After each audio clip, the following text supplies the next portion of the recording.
పాటు మస్తాన్ గారు జాయిన్ అయ్యారు, అలాగే తిరుమలరావు గారు కూడా పొలిటికల్ అనలిస్ట్, సీనియర్ అనలిస్ట్ వారు జాయిన్ అయ్యారు. ముందర మస్తాన్ గారు ఈ మొత్తం ఇన్సిడెంట్స్ చూశారు. గుడివాడలో పేర్ని కారు మీద దాడి, పవన్ కళ్యాణ్ గారి మీద అనుచిత వ్యాఖ్యలు చేయటం, నాని గారు కొంచెం ఆయన ఎందుకనే ఈజ్ లూజింగ్ కంట్రోల్ అనేమని అనిపిస్తోంది. ఇప్పుడు ఈరోజు ఆయన పుట్టినరోజు, పవన్ కళ్యాణ్ గారి పుట్టినరోజు, ఈ ఒక్కరోజైనా కామ్గా ఉంటే బాగుండేది కదా వైసీపీ వాళ్ళు. అలాగే ఈ గుడ్లవల్లేరు ఇన్సిడెంట్, ఈ రెండిట్లో ఏంటంటే నిజాన్ని తెలరు. మీరు ఐ థింక్ గుంటూరు ప్రాంతానికి చెందినవారు కాబట్టి నాగార్జున యూనివర్సిటీలో రిషితేశ్వరి కేసు కూడా తెలుసు. ఇంతవరకు అది అన్అడ్రస్డ్గానే ఉంది ఈ అంశాల మీద. మస్తాన్ గారు మీరు మ్యూట్లో ఉన్నట్టున్నారు, అన్మ్యూట్ చేసుకోండి. 99 టీవీ ప్రేక్షకులకి, అదేవిధంగా తోటి ప్యానలిస్టులందరికీ కూడా నా నమస్కారాలు. ఈరోజు జనసేన అధ్యక్షులు పవన్ కళ్యాణ్ గారి బర్త్డే, ఆయనకి నా శుభాకాంక్షలు తెలియజేస్తున్నాను. ఇక్కడ ప్రధానంగా చూసినట్లయితే ఇందాక మీరు చెప్పారు, మినిస్టర్ లోకేష్ స్టేట్మెంట్ చూసాం మనం. అదేవిధంగా దీని మీద నిజానికి ఇందాక ప్యానలిస్టులు ఎవరు మాట్లాడలేదు, కానీ చంద్రబాబు నాయుడు గారు కూడా చాలా బాగా సీరియస్గా రియాక్ట్ అయ్యారు దీని మీద. నా ఉద్దేశంలో ఇక్కడ ఏంటంటే, లోకేష్ గారు అక్కడ గుడ్లవల్లేరుకి సంబంధించి ఆ విద్యార్థుల భవిష్యత్తు చాలా ప్రమాదంలో పడుతుంది కాబట్టి దాన్ని ఒక మెసేజ్ వెళ్ళాలని అక్కడ విద్యార్థులకు సంబంధించి ఒక్క వీడియో కూడా లేదు అని స్పష్టం చేయదలిచారు. అయితే ఆయన చెప్పిన సమయము సరికాదనేది నా ఒపీనియన్. ఎందుకంటే ఒక పక్కన ముఖ్యమంత్రి గారు దీని మీద రెగ్యులర్గా మానిటర్ చేస్తూ ఉన్నారు. ఢిల్లీ నుంచి కూడా ఇంజనీరింగ్ శాస్త్రవేత్తలు, కంప్యూటర్ ఇంజనీరింగ్ శాస్త్రవేత్తలను కూడా ఆయన పిలిపిస్తూ ఉన్నారు. వాళ్ళు అక్కడికి వచ్చి ప్రతి అంశాన్ని క్షుణ్ణంగా పరిశీలిస్తాం, అదేవిధంగా వాళ్ళకి మీరు సాక్ష్యాధారాలు ఏమైనా ఉంటే కూడా వాళ్ళకి అందజేయచ్చని చెప్తా ఉన్నారు. ఆయన సాక్ష్యాలు లేకపోతే ఎక్స్పర్ట్స్ని పిలిపించే క్రమంలో ఉండగా లోకేష్ గారు వెంటనే ముందుగా ప్రకటించడం అనేది కొంత సమన్వయ లోపం కనిపిస్తూ ఉంది. ఇక్కడ చంద్రబాబు నాయుడు గారు ఒకటి చెప్తా ఉన్నారు ఏంటంటే, ఈ విద్యార్థులకు సంబంధించిన అంశంలో కాబట్టి అందరూ కూడా చాలా సున్నితమైన అంశం కాబట్టి అందరూ కూడా మాట్లాడేటప్పుడు చాలా జాగ్రత్తగా మాట్లాడాలి, వాళ్ళ భవిష్యత్తు ప్రమాదంలో పడుతుంది. గతంలో నేను వివేకానంద రెడ్డి హత్యను కూడా ప్రస్తావించాను. సాక్షి మీడియా వివేకానంద రెడ్డి హత్య జరిగినప్పుడు తనకు సంబంధం లేకపోయినా కూడా నారాసుర రక్త చరిత్ర అని చెప్పేసి బాగా హైలైట్ చేసింది.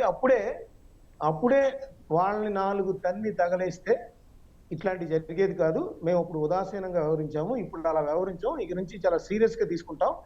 ఎందుకంటే రాష్ట్ర వ్యాప్తంగా హాస్టల్స్లో కూడా ఇలాంటిది ఏదో జరుగుతుంది, ఈ విధంగా స్ప్రెడ్ చేస్తా ఉన్నారు. ఇదంతా కూడా నేను ఒప్పుకొని ఇక నుంచి అలాంటి ఎవరైనా అవాస్తవాలు, అసత్యాలు, ఆడబిడ్డలకు సంబంధించి కనుక ఎవరైనా కనుక ప్రచారం చేసినట్టయితే దాన్ని సీరియస్గా తీసుకుంటాం అనేది కూడా ఆయన వార్న్ చేశారు. ఇక్కడ ప్రధానంగా లోకేష్ గారు చెప్తుంది ఏంటంటే, అక్కడ ఇద్దరు లవర్స్ మధ్య నడిచిన వాట్సాప్ కి సంబంధించిన ఇద్దరు లవర్స్ కి సంబంధించిన వాట్సాప్ కి సంబంధించిన అంశం అక్కడ ప్రధానంగా కేసుకి. తిరుమలరావు గారు కైండ్లీ కాసేపు మీరు మ్యూట్ లో ఉండండి. తిరుమలరావు గారు కైండ్లీ మ్యూట్ లో ఉండండి. రైట్, మస్తాన్ రావు గారు మీరు మాట్లాడండి. అంటే అక్కడ ఎవరి మధ్య అయితే వాట్సాప్ నడిచిందో ఆ వాట్సాప్ లో నడిచింది తప్పితే నిజానికి అక్కడ హిడెన్ కెమెరాలు అవన్నీ కూడా లేవని ప్రాథమికంగా పోలీసులు తనకు చెప్పారనేది లోకేష్ గారి వాదన. నిజానికి ఇప్పటికి కూడా ఒక్క వీడియో కానీ ఎక్కడైనా వైరల్ అయిన పరిస్థితి కానీ అక్కడ మనకు కనిపించట్లేదు. అయితే ఎక్స్పర్ట్స్ అందరూ అయిన తర్వాత ఆ విధంగా ఆయన స్టేట్మెంట్ ఇస్తే బాగుండేది నా ఒపీనియన్. ఇక మనం చెప్పాలంటే నిన్న పేర్ని నాని గారి ఇష్యూ, అక్కడ ఇంటూరి రవికిరణ్ అని వైసీపీ సోషల్ మీడియా యాక్టివిస్ట్ అని గుడివాడ పోలీసులు అరెస్ట్ చేయడం జరిగింది. దానికి ప్రధాన కారణం ఏంటంటే, అక్కడ గుడ్లవల్లేరు ఇంజనీరింగ్ కాలేజీకి సంబంధించి ఆయన ఏదో కొన్ని స్ప్రెడ్ చేస్తున్నాడు అనేది ఒక అంశం. అదేవిధంగా గతంలో కూడా ఆయన మీద కొన్ని కేసులు నమోదయ్యాయి.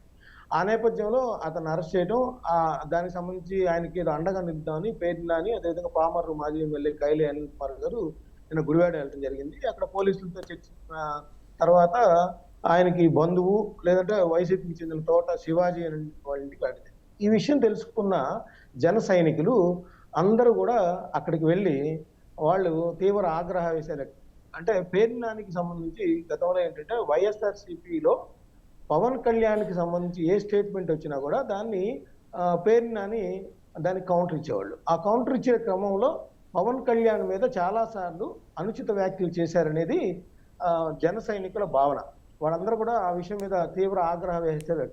ఎందుకంటే గతంలో పవన్ కళ్యాణ్ గారు వైసీపీ వాళ్ళు ఈ విధంగా దౌర్జన్యాలు చేస్తున్నారని చెప్పు చూపిస్తూ మాట్లాడిన పరిస్థితి ఉంది మంగళగిరి జనసేన కార్యాలయం. దానికి కౌంటర్‌గా పేర్ని నాని గారు 2 చెప్పులున్నాయి నా దగ్గర అని అంటం, దానికి మళ్ళీ చెప్పులు ఎత్తుకెళ్ళే వాళ్ళు వచ్చారని చెప్పేసి పవన్ కళ్యాణ్ గారు కౌంటర్ ఇవ్వటం. అదేవిధంగా వ్యక్తిగతంగా కూడా పలు సందర్భాల్లో పవన్ కళ్యాణ్ గారిని చాలా చులకనగా లేదా అనుచితంగా వ్యాఖ్యలు చేశారనేది ఉంది.